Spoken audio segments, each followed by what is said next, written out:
कल्पना करा की तुम्ही तुमच्या मित्राला घराची चावी देताय, पण ती फक्त एका ठराविक खोलीची आहे आणि ती पण फक्त एका तासासाठीच काम करेल. आणि त्यानंतर ती चावी निरुपयोगी होईल. बरोबर.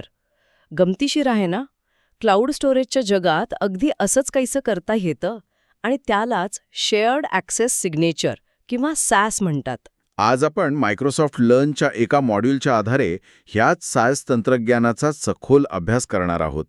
पण हे फक्त काय आहे हे सांगण्यापुरतं नाहीये. अच्छा. यामागचा विचार महत्वाचा आहे. हा सगळा प्रकार आहे विश्वासाचं वाटप करण्याबद्दल, म्हणजे डेलिगेटिंग ट्रस्ट. तुम्ही तुमच्या घराच्या मुख्य चाव्या न देता मर्यादित वेळेसाठी, मर्यादित कामासाठी विश्वास कसा देऊ शकता, हे तंत्रज्ञान आपल्याला शिकवतं. बरोबर. म्हणजे संपूर्ण राज्याच्या चाव्या न देता फक्त खजिन्याच्या खोलीची, तेही फक्त 10 मिनिटांसाठी. तर आजच्या या चर्चेचा उद्देश हा आहे की ऐकणाऱ्यांना एसएस म्हणजे काय, त्याचे वेगवेगळे प्रकार कोणते आणि आपल्या क्लाउडमधला डेटा सुरक्षित ठेवण्यासाठी त्याचा वापर हुशारीने कसा करायचा हे अगदी स्पष्ट होईल. नक्कीच. चला तर मग या तंत्रज्ञानाच्या मुळाशी जाऊया. चला. सोप्या भाषेत शेअर्ड ॲक्सेस सिग्नेचर ही एक विशेष प्रकारची लिंक आहे, एक URI, जी तुमच्या क्लाउड स्टोरेजमधील डेटाला मर्यादित ॲक्सेस देते. ओके. या लिंकचे 2 मुख्य भाग असतात.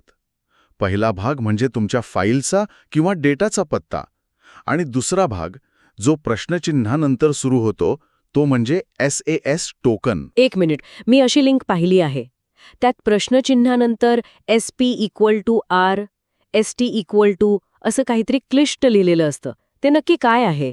ते एखाद्या गुप्त भाषेसारखं दिसते. गुप्त भाषा नाही, पण नियमांची भाषा नक्कीच आहे. चला ते कोड सोपे करून पाहूया. या टोकनला तुम्ही एखाद्या मोठ्या पार्टीच्या बाउन्सरची चेकलिस्ट समजू शकता. बाउन्सरची चेकलिस्ट, हे भारी आहे. हो, त्यात सगळं स्पष्ट लिहिलेलं असतं. उदाहरणार्थ SP=R. यात SP म्हणजे परमिशन आणि R म्हणजे फक्त रीड, म्हणजे वाचण्याची परवानगी. अच्छा, आणि W म्हणजे लिहिण्याची? अगदी बरोबर. W म्हणजे वाईट, D म्हणजे डिलीट. SP=RW म्हणजे वाचण्याची आणि लिहिण्याची दोन्ही परवानगी. ओके. त्यानंतर असतात ST आणि SE हे कोड्स. ST म्हणजे स्टार्ट टाईम आणि SE म्हणजे एंड टाईम. म्हणजे ही लिंक कधीपासून काम करायला सुरुवात करेल आणि कधी तिची मुदत संपेल. म्हणजे पार्टी कधी सुरू होणार आणि कधी संपणार हे आधीच ठरलेलं आहे. या वेळेनंतर तुमची एंट्री बंद. परफेक्ट. आणि मग SR=B सारखा कोड असतो जो सांगतो की हा ॲक्सेस कोणत्या प्रकारच्या रिसोर्ससाठी आहे. इथे B म्हणजे ब्लॉब स्टोरेज. हे सगळं तर ठीक आहे, पण मग यात सुरक्षा कुठे आहे? म्हणजे कोणीही ही लिंक घेऊन त्यात SP=R चं SP=W असं बदलू शकतं आणि त्याला लिहिण्याची परवानगी मिळून जाईल. उत्तम प्रश्न. आणि इथेच या तंत्रज्ञानाची खरी जादू आहे. कशी? त्या लिंकच्या अगदी शेवटी एक SIG नावाचा कोड असतो. SIG म्हणजे सिग्नेचर. ही त्या बाउन्सरची अधिकृत क्रिप्टोग्राफिक सही आहे, जी कोणीही कॉपी करू शकत नाही. क्रिप्टोग्राफिक सही? हो, ही सही तुमच्या फाईलचा पत्ता, सर्व नियम म्हणजे परमिशन्स, टाईम आणि तुमची एक गुप्त की या सगळ्यांपासून मिळून तयार होते. त्यामुळे जर कोणी लिंकमध्ये अगदी थोडासाही बदल करण्याचा प्रयत्न केला, जसे की परवानगी R वरून W केली, तर ही सही जोडणार नाही आणि ॲक्सेस तात्काळ नाकारला जाईल. वा. म्हणजे ही एक प्रकारे डिजिटल सील आहे. जर सील तुटलेला असेल तर आत प्रवेश नाही. ही एका लिंकमध्ये एवढी सगळी माहिती आणि सुरक्षा पॅक करण्याची कल्पनाच भन्नाट आहे की नाही? पण मला एक प्रश्न पडलाय की प्रत्येक कामासाठी एकच प्रकारची चावी वापरली जाते का, की गरजेनुसार यातही काही प्रकार आहेत? जसं आपल्या घरात तिजोरीची चावी वेगळी आणि गॅरेजची वेगळी असते. अगदी बरोबर प्रश्न विचारला. गरजेनुसार यात 3 वेगवेगळे प्रकार आहेत आणि प्रत्येक प्रकारची सुरक्षा पातळी आणि वापरण्याची जागा वेगळी आहे. अच्छा. पहिला आणि सगळ्यात सुरक्षित प्रकार आहे युजर डेलिगेशन सॅस. युजर डेलिगेशन, हे नाव थोडं जड वाटतंय. नाव जड आहे, पण कल्पना सोपी आहे. ही चावी मायक्रोसॉफ्ट एंट्रा ID क्रेडेन्शियल्सने सुरक्षित असते. एंट्रा ID म्हणजे पूर्वीचे Azure ॲक्टिव्ह डिरेक्टरी? हो, तेच. म्हणजे थोडक्यात संस्थेतील कर्मचाऱ्यांची ओळख सांभाळणारी सिस्टीम. तर ही चावी थेट वापरकर्त्याच्या कंपनी ओळखपत्रावर आधारित आहे. जोपर्यंत तुमचं ओळखपत्र वैध आहे तोपर्यंतच ही चावी काम करेल. अच्छा, म्हणजे ही एकदम पर्सनल चावी झाली. यासाठी स्टोरेजची मुख्य की लागत नाही? नाही, अजिबात नाही. म्हणूनच मायक्रोसॉफ्ट स्वतः याच प्रकारचा वापर करण्याची शिफारस करतं. ठीक आहे. हा झाला पहिला प्रकार. आता दुसरा कोणता? दुसरा प्रकार आहे सर्व्हिस सॅस. ही चावी तुमच्या स्टोरेज अकाउंट कीने सुरक्षित असते. ही एका विशिष्ट विभागाच्या लॉकरची चावी आहे. म्हणजे ही चावी फक्त ब्लॉब स्टोरेजसाठी किंवा फक्त क्यू स्टोरेजसाठी किंवा फाईल्स किंवा टेबल स्टोरेजसाठी काम करेल. तुम्ही एका वेळी फक्त एकाच सेवेला ॲक्सेस देऊ शकता. आणि तिसरा प्रकार नक्कीच मास्टर की असणार. बरोबर ओळखलत. तिसरा प्रकार आहे अकाउंट सॅस. ही चावीसुद्धा स्टोरेज अकाउंट कीने सुरक्षित असते, पण ही सर्व विभागांना ॲक्सेस देऊ शकते. म्हणजे एकाच चावीने तुम्ही ब्लॉब, फाईल्स, क्यू आणि टेबल या सगळ्या स्टोरेज सर्व्हिसेसना ॲक्सेस देऊ शकता. हो, ही खूप शक्तिशाली आहे, पण म्हणूनच अधिक जोखमीची सुद्धा आहे. थांबा, म्हणजे तुम्ही म्हणताय की सर्व्हिस सॅस आणि अकाउंट सॅस दोन्ही एकाच स्टोरेज अकाउंट कीवर अवलंबून आहेत. मग जर एखाद्याला फक्त एकाच सेवेसाठी ॲक्सेस हवा असेल तर तो अकाउंट सॅस का वापरेल? हा खूप महत्त्वाचा मुद्दा आहे. अकाउंट सॅस तेव्हाच वापरला जातो जेव्हा तुम्हाला खूप कमी वेळेसाठी अनेक वेगवेगळ्या सर्व्हिसेसवर काहीतरी काम करायचं असतं, जसं की काही प्रशासकीय कामं. पण सामान्यतः नाही. नाही, सामान्यतः सर्व्हिस सॅस वापरणं जास्त सुरक्षित आहे, कारण धोका कमी होतो. विचार करा, जर तुमची सर्व्हिस सॅस की चोरीला गेली तर फक्त एका विभागाला धोका आहे. पण जर अकाउंट सॅस की चोरीला गेली तर तुमच्या पूर्ण घरालाच धोका आहे. अगदी तसंच. हे सगळं तांत्रिकदृष्ट्या खूप आकर्षक आहे. पण याचा रोजच्या आयुष्यात किंवा एखाद्या ॲप्लिकेशनमध्ये नेमका वापर कुठे होतो? म्हणजे माझा सर्व्हरच वापरकर्त्यांकडून फाईल्स घेऊ शकतो आणि त्यांना देऊ शकतो, मग या सॅसची गरजच काय आहे? आणि इथे सॅसचा खरा आणि सगळ्यात मोठा फायदा समोर येतो. याला समजण्यासाठी 2 डिझाईन पॅटर्न्स पाहूया. ओके. पहिला आहे फ्रंट एंड प्रॉक्सी सर्व्हिस. याची कल्पना एका ग्रंथपालासारखी करा. तुम्हाला पुस्तक हवं असेल तर तुम्ही ग्रंथपालाला सांगता, तो तुमची ओळख तपासतो आणि मग स्वतः जाऊन तुमच्यासाठी पुस्तक आणून देतो. सगळं काम ग्रंथपाल करतो. हो, हे सुरक्षित आहे, पण जर हजारो लोक एकाच वेळी पुस्तक मागायला आले तर ग्रंथपालावर प्रचंड ताण येईल आणि सगळं काम हळू होईल. बरोबर, ग्रंथपाल बिचारा एकटा काय काय करणार. मग दुसरा पॅटर्न काय आहे? दुसरा पॅटर्न आहे light weight service plus SAS. यात ग्रंथपाल आधी तुमचं लायब्ररी कार्ड तपासतो.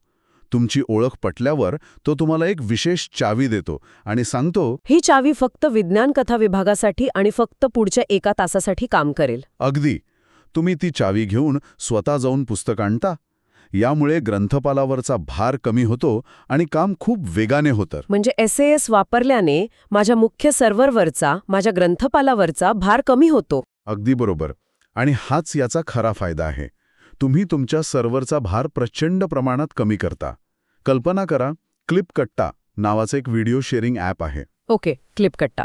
हजारो युजर्स एकाच वेळी मोठे व्हिडिओ अपलोड करत आहेत. सॅसशिवाय हा सर्व डेटा तुमच्या सर्व्हरमधून जाईल, ज्यामुळे सर्व्हरचा खर्च आणि लोड दोन्ही वाढेल. तुमचा सर्व्हर क्रॅश होऊ शकतो. बरोबर. पण सॅस वापरून तुमची सर्व्हिस फक्त परवानगी तपासते आणि युजरला एक सॅस लिंक देते. त्यानंतर युजर थेट अझ्योरच्या शक्तिशाली इन्फ्रास्ट्रक्चरवर व्हिडिओ अपलोड करतो. हे काम तुमच्या सर्व्हरला करावंच लागत नाही. ही एक मोठी आर्किटेक्चरल जीत आहे. हो, हे तर जबरदस्त आहे.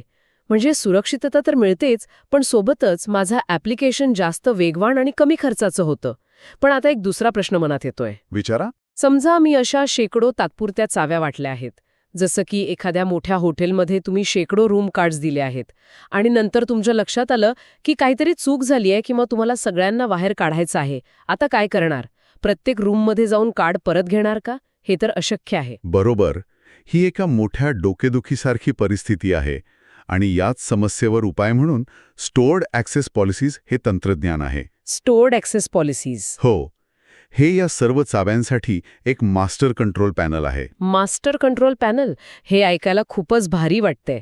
हे काम कसं करतं? याला मोठ्या चित्रात पाहूया.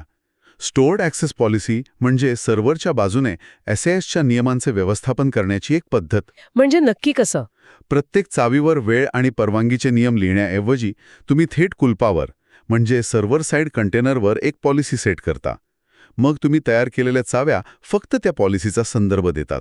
अच्छा, म्हणजे चावीवर असं लिहिलेलं असतं की या चावीचे नियम पॉलिसी ए मध्ये लिहिलेले आहेत. अगदी तसंच. मग याचा अर्थ मी त्या मास्टर कंट्रोल पॅनलवरून म्हणजे कुलपावरील पॉलिसी बदलली की त्या पॉलिसीशी जोडलेल्या सर्व चाव्यांवर त्याचा परिणाम होतो. अगदी. तुम्ही कधीही परवानगी बदलू शकता. सुरुवातीची वेळ किंवा समाप्तीची वेळ बदलू शकता. इतकंच नाही तर ती पॉलिसी बदलून किंवा हटवून तुम्ही त्या पॉलिसीशी जोडलेले सर्व चाव्या एका क्षणात रद्द करू शकता. काय सांगताय? म्हणजे जसं हॉटेलच्या रिसेप्शनमधून एका क्लिकवर सर्व की कार्ड्स निष्क्रिय करणं. बरोबर. म्हणजे मी एकाच वेळी शेकडो किंवा हजारो लोकांचा ॲक्सेस रद्द करू शकते. हे तर अविश्वसनीय आहे. हो. हे तंत्रज्ञान तुम्हाला सॅसवर अभूतपूर्व नियंत्रण देतं. ही पॉलिसी तयार करण्यासाठी किंवा बदलण्यासाठी सेट ACL नावाच्या ऑपरेशनचा वापर केला जातो. ACL म्हणजे? Access control list. हो. आणि एक महत्त्वाची गोष्ट म्हणजे तुम्ही जेव्हा एखादी पॉलिसी तयार करता किंवा बदलता तेव्हा ती लागू व्हायला 30 सेकंदांपर्यंत वेळ लागू शकतो. अच्छा, म्हणजे लगेच होत नाही? नाही, तोपर्यंत त्या पॉलिसीशी जोडलेली सॅस लिंक काम करणार नाही आणि एरर येऊ शकतो. ही एक छोटी पण महत्त्वाची तांत्रिक बाब आहे. ठीक आहे. आपल्याकडे आता या शक्तिशाली चाव्या आहेत आणि त्यांना नियंत्रित करण्यासाठी एक मास्टर पॅनल पण आहे. पण म्हणतात ना, with great power comes great responsibility. त्यांचा वापर करताना कोणती काळजी घ्यायची? सुरक्षेचे सुवर्ण नियम काय आहेत? मायक्रोसॉफ्टने काही सर्वोत्तम पद्धती सांगितल्या आहेत, ज्या खूप महत्त्वाच्या आहेत. पहिली आणि सर्वात सोपी, नेहमी HTTPS वापरा. पण का? एक साधी लिंकच तर आहे. ती HTTP वरून पाठवली तर काय बिघडेल? ती कोणी चोरू शकतं. जर तुम्ही HTTPS वापरलं नाही तर तुमची लिंक एन्क्रिप्टेड नसते. म्हणजे नेटवर्कमधील कोणीही ती वाचू शकतं आणि चोरू शकतं. अच्छा, म्हणजे HTTPS म्हणजे ते बंद पाकिट. अगदी. ठीक आहे. पहिला नियम लक्षात ठेवला, HTTPS वापरायचं. दुसरा कोणता? दुसरी महत्त्वाची गोष्ट म्हणजे शक्य असेल तेव्हा युजर डेलिगेशन सॅस ला प्राधान्य द्या. हो, कारण ती वापरकर्त्याच्या ओळखीशी जोडलेली असते, शेअर करता येणाऱ्या पासवर्डशी नाही. करेक्ट. त्यामुळे ती अधिक सुरक्षित आहे. आणि तिसरा नियम? तिसरा नियम, समाप्तीची वेळ शक्य तितकी कमी ठेवा. जर चावी फक्त 10 मिनिटांसाठी आवश्यक असेल तर तिला एका दिवसाची मुदत देऊ नका. याला सिंड्रेला नियम म्हणूया. रात्री 12 वाजता तिची शक्ती संपणार आहे. छान आहे. हाच तो सिंड्रेला नियम. जर चावी चोरीला गेली तर चोराला तिचा वापर करण्यासाठी खूप कमी वेळ मिळेल. बरोबर. आम्ही एका क्लायंटसोबत काम करत होतो, ज्यांनी चुकून एका सॅस टोकनची मुदत 1 वर्ष ठेवली होती. अरे बापरे. हो, ती लिंक लीक झाली आणि त्यांच्या लक्षात येईपर्यंत त्यांच्या डेटाचा गैरवापर होण्याची मोठी शक्यता निर्माण झाली होती. म्हणूनच तो सिंड्रेला नियम इतका महत्वाचा आहे. नक्कीच. आणि चौथा नियम? चौथा नियम आहे किमान आवश्यक अधिकार द्या. म्हणजे प्रिन्सिपल ऑफ लीस्ट प्रिव्हिलेज. म्हणजे जेवढं काम आहे तेवढीच परवानगी द्यायची. बरोबर. आपल्या क्लिपकट्टा ॲपमधील युजरला फक्त व्हिडिओ अपलोड करायचा असेल तर त्याला इतर लोकांचे व्हिडिओ बघण्याचा किंवा डिलीट करण्याचा अधिकार का द्यायचा? SP पुरेसा आहे. SPRW देण्याची गरज नाही. बरोबर. आणि शेवटचा नियम काय आहे? शेवटचा पण महत्त्वाचा मुद्दा, सॅस कधी वापरू नये हे ओळखा. प्रत्येक समस्येसाठी सॅस हे उत्तर नाही. म्हणजे? काही वेळा धोका खूप जास्त असतो. समजा तुम्ही अत्यंत संवेदनशील वैद्यकीय रेकॉर्ड्स हाताळत आहात. अशा वेळी सॅसचा वापर धोकादायक ठरू शकतो. तेव्हा आपल्या जुन्या ग्रंथपालाची म्हणजे मिडल टियर सर्व्हिसची पद्धतच अधिक सुरक्षित ठरते. ठीक आहे. तर आजच्या चर्चेत आपण एका साध्या चावीपासून सुरुवात केली, तिच्या आत दडलेले नियम समजून घेतले, तिचे वेगवेगळे प्रकार पाहिले. User delegation, service, account. ती कधी आणि का वापरायची हे समजून घेतलं, तिचा मास्टर कंट्रोल पॅनेल शोधला आणि सुरक्षेचे सिंड्रेलासारखे नियमही शिकलो. या सगळ्याचा सार एका वाक्यात सांगायचा तर SAS म्हणजे सुरक्षितपणे आणि कार्यक्षमतेने ॲक्सेसचे वाटप करणे. योग्य व्यक्तीला योग्य कामासाठी योग्य वेळेपुरती शक्ती देणे. हां, सुरक्षा आणि स्केलेबिलिटीमधला एक उत्तम समतोल आहे. हो, ही एक अशी प्रणाली आहे जी तुम्हाला तुमच्या डेटावर नियंत्रण ठेवताना तुमच्या सिस्टमवरील भार कमी करण्यास मदत करते, ज्यामुळे तुमचा खर्च कमी होतो आणि वापरकर्त्यांना चांगला अनुभव मिळतो. यामुळे एक महत्त्वाचा प्रश्न निर्माण होतो.